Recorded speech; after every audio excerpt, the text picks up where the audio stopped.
Une nouvelle choque. Alors que la famille royale britannique inquiète de plus en plus les amateurs du Gotha avec les hospitalisations successives de Kate Middleton et de Charles III, une nouvelle tête couronnée révèle devoir retrouver les allées de l'hôpital. Il s'agit de Sarah Ferguson. L'ex-femme du prince Andrew est atteinte d'un cancer de la peau. Une révélation bouleversante, dès lors que l'on se souvient que l'ancienne belle-sœur de Charles III avait été opérée il y a peu d'un cancer du sein. Si est justement au cours de cette opération que cet autre cancer a été détecté, après que son dermatologue a demandé que plusieurs grains de beauté soient enlevés et analysés en même temps que la duchesse subissait une chirurgie reconstructrice après sa mastectomie, a expliqué un porte-parole de Sarah Ferguson au Sun, d'après le Daily Mail.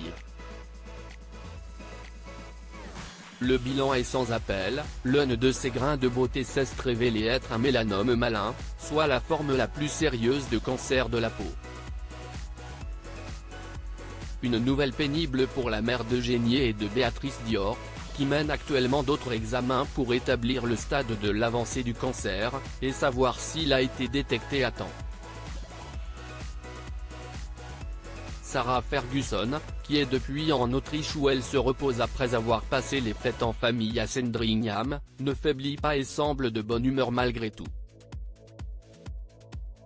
La duchesse tient à remercier toute l'équipe médicale qui l'a soutenue, en particulier son dermatologue dont la vigilance a permis de détecter la maladie, a précisé son porte-parole, avant d'ajouter, elle pense que son expérience souligne l'importance de vérifier la taille, la forme, la couleur et la texture ainsi que l'émergence de nouveaux grains de beauté qui peuvent être un signe de mélanome.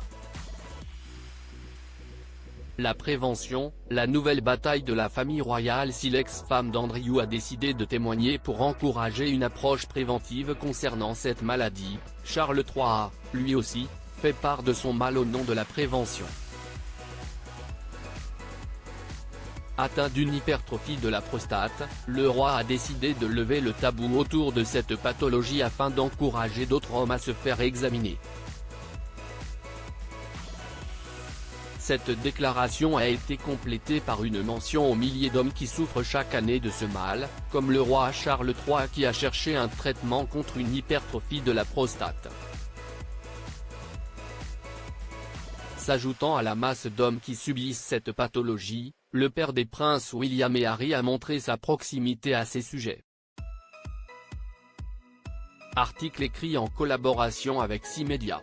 Crédit photo, Action Presse.